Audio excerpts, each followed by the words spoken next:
Chapter 5. Miss McBun clapped her paws for attention. If everyone is done eating, we would love to give you a tour of our island. The pups all cheered. They couldn't wait to see more of Hopalong Haven. If Carrot Cove was any indication, this place was going to be full of surprises. Everyone packed up their lunches and headed across the field. At the far end, they followed a wide path into a bright green forest. Colorful flowers covered the grounds and was wound up against the tree trunks on the thick vines. It was more nothing like Sparkle I'd ever seen before. And oh boy, did it smell amazing. Wow, she breathed. Our forests on Puppy Paw Island have a lot of pine trees. This forest is so vivid and bright. Scamper the bunny plucked 2 big purple flowers and alongside the path she tucked one behind her cute floppy ear and handed the other one to Sparkle. Aren't they pretty?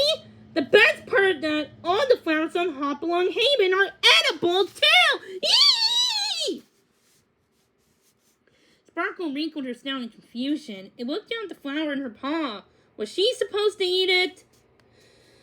Scamper laughed. We usually don't nibble fresh flowers out of the ground, but they're delicious however you eat them.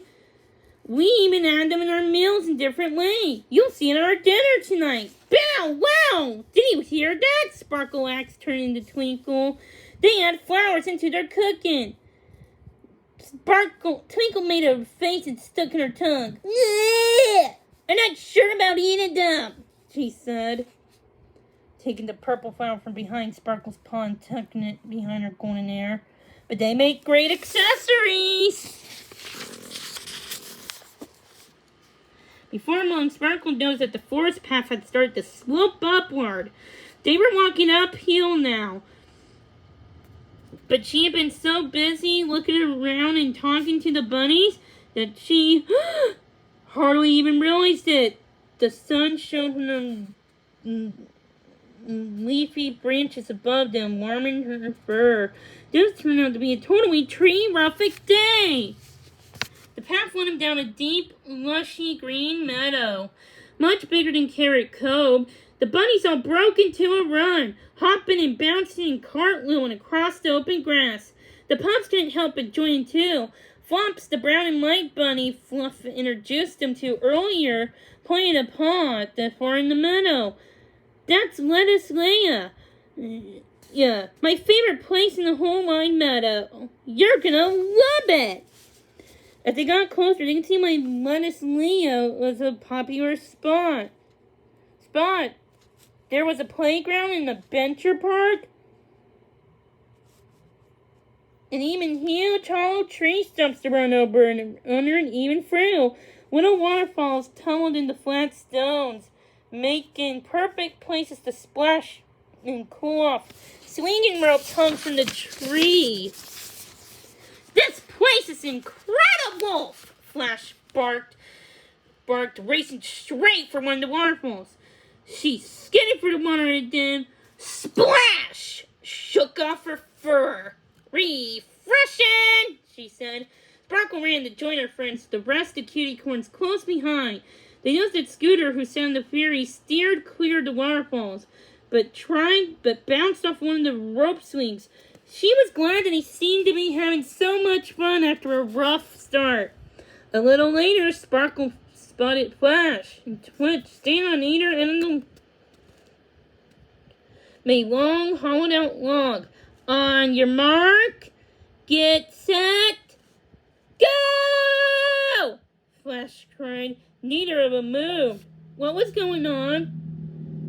Sparkle noticed Flash's purple horn grew and brighter. Twitch's royal blue horn did the same.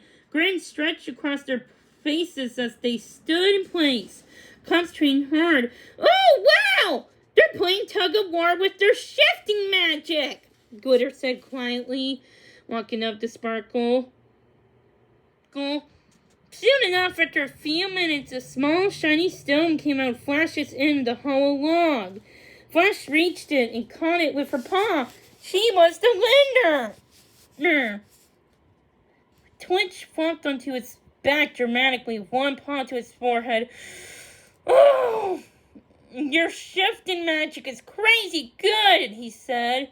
He leaped to his paws. All right, sister, I demand a rematch. Sparkle and the rest of the onlookers all laughed. She had a feeling that Flash and Twitch could do this for hours. All around the adventure parks, pups and bunnies began practicing their magic skills. Mrs. Horn, Mr. Magic Tail, and Miss McBun cheered them on, offering tips and tricks. Sparkle impressed some bunnies by navigating part of the park's obstacle course with her eyes closed, just using her feeling magic. Twitch tried it too. She couldn't believe how fast he moved. Twitch's feeling magic was barking good. Hi, paw! He cried, joining Sparkle at the end of the course and tapping her paw with his. Together they watched as Twinkle used some amazing sea magic to win a game of magical hide-and-seek. Other Cutiecorns played tag, their horns shimmering in the sun as they used their magic to take advantage. Off to one side, Fluff showed up her tap dancing skills on top of a tree trunk. No magic required. Spark couldn't help think about how different pups and the bunnies were. Their islands were different, they ate different food, and they sometimes used their magic differently too. But they had a lot more in common than she expected. She was learning so much from the bunnies already, and their adventure had only just begun.